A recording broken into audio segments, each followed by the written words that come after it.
Qin Yu originally had no interest in the 4 men and 1 woman, but when the old cat said it, he also looked towards the window with his peripheral vision. The 4 men were uniformly dressed in fur coats, overalls, and worn leather boots. Their eyes were sharp, and the exposed skin was a little red. I don't think he is from the special zone. Qin Yu lowered his head and reminded him. How did you tell? The old cat was a little curious. Wearing too thick, I have frostbite on my body, Qin Yu replied succinctly. It's like a thunder child in the planned area. What is a thunder child? You eat from the edge of the knife. Qin Yu scratched his nose. When old Mao heard this, he felt a little embarrassed. Then we 2 blind men are brave enough to defeat them? Have you brought a gun? Qin Yu asked. Come here for dinner, I must not have brought you.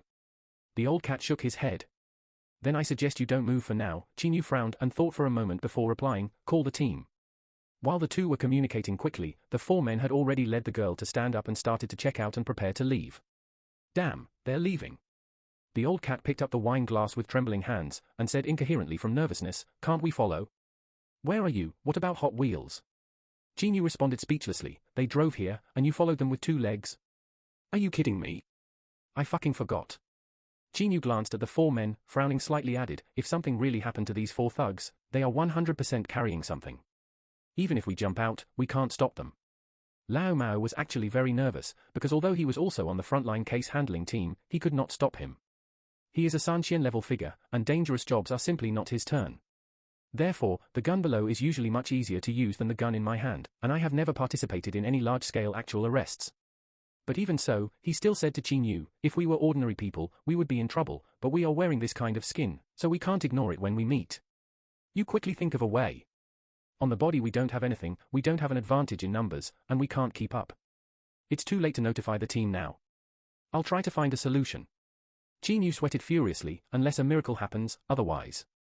Just at this moment, the door of the hotel opened, and 6 burly young men walked in. After turning their heads and scanning the surroundings, the leader, Lao San, opened his mouth and shouted, Qin Yu. As soon as the words fell, Qin Yu and Lao Mao looked back in shock. To a group of the youngest and others, almost all of them muttered with bright eyes, damn it, a miracle happened. The 3rd youngest, wearing a light green police uniform, led the 5 brothers in the team over, tilted his neck, and took a he looked at Qin Yu while holding an e-cigarette and cursed, you're going to go to a restaurant right now, and you have a lot of stuff in your pocket. Come on, come out, and I'll follow you. 3rd brother, you're here to investigate the case? Before Qin Yu could say anything, Lao Mao stepped forward, took the other person's arm and asked. The 3rd child looked confused, what kind of investigation? Didn't you follow me here? The old cat looked confused. Yes. I asked around and heard that he is here. That's right. How many people did you bring? Are there any brothers from the team outside?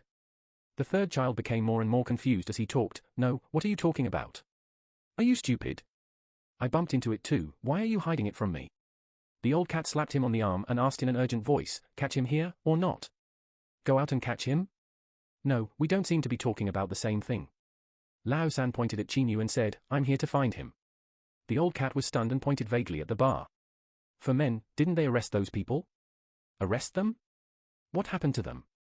That's such a coincidence. Old Mao whispered with beads of sweat on his forehead, those 4 men held them hostage. We bumped into a girl. Qin Yu and I were just discussing what to do, and you came. Don't say anything, just stay here for them, we have enough. Lao Sani his face was blank, and he held it in for a long time, damn it, I'm here to find Qin Yu.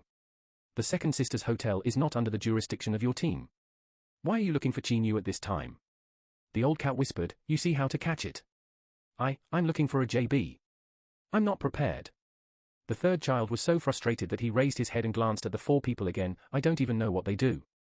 As soon as Lao San and others entered the room, the 4 people opposite had already seen them. When they saw this group of people wearing police uniforms and meeting Lao Mao and Qin Yu, they suddenly felt a little guilty. The 4 of them exchanged glances with each other, immediately sandwiched the girl in the middle, lowered their heads and started to walk out. Stop being impatient, let's see how we catch them and come up with a plan. Old Mao's heart was beating loudly, and he lowered his head and urged Lao San and the others. The 3rd child was so frustrated that he took a step back and said, this is what happened between you 2. I want to come up with a JB plan. You are the main force, and we both have nothing. The main force is NMB.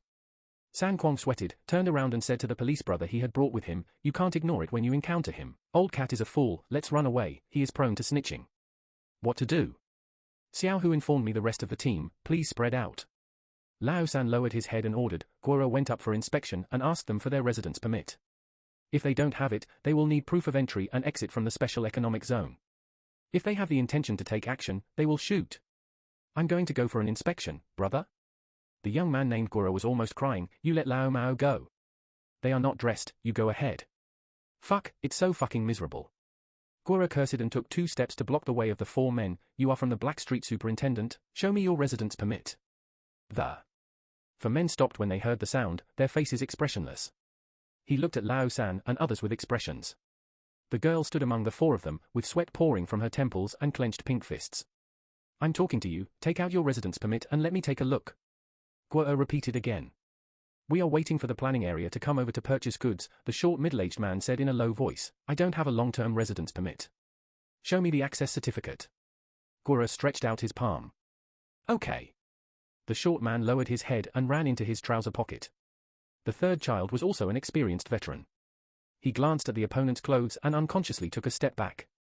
He pretended to put his right hand behind his back, but his original intention was to touch the gun. As soon as the short man put his hands in his trouser pockets, the girl suddenly screamed, Save me, they kidnapped me. Don't move. As soon as he finished speaking, the companion next to the short man flicked his sleeves and held AT-34 in his right hand. The soldier yelled with L, the bolt has been pulled out, everyone will die if it moves. Ah. In an instant, there was chaos in the hotel, and the dining guests scattered around with their heads in their hands. The short man grabbed the girl and backed away, and said with a calm expression, Cover, I'll go through the back door. The 3rd man's forehead was sweating, his right hand was on the holster, he pointed at the middle-aged man holding the thunder and shouted, You don't get excited, brother, it's one thing if the toy doesn't ring, and it's another thing if it rings. Bang! As soon as he finished speaking, the old cat suddenly got angry and picked up a wine bottle on the table. With a loud sound, it hit the opponent's wrist. Whoosh! The middle-aged man took a step back, his expression extremely fierce, and he threw thunder at the crowd without any hesitation in his heart. Chinyu suddenly got angry, grabbed the old cat by the neck and took several steps back. Boom! There was a loud noise, a large crater rose from the ground, countless brick fragments flew into the air, 2 tables were shattered and scattered, and 3 police officers were injured by shrapnel and splashes and fell to the ground. The 3rd child lay on the ground and shouted loudly, Hide, shoot the one with the thunder. Hang! 2 gunshots rang out, and when the 3rd child was about to get up, his buttocks suddenly popped out. There was a cloud of blood mist, and the whole person fell down again with a thud. Fuck, fuck! Lao San touched his but in a panic. After seeing the blood flowing out, he glared and cursed, I'm going to fuck you, old cat, you are really a dead mother.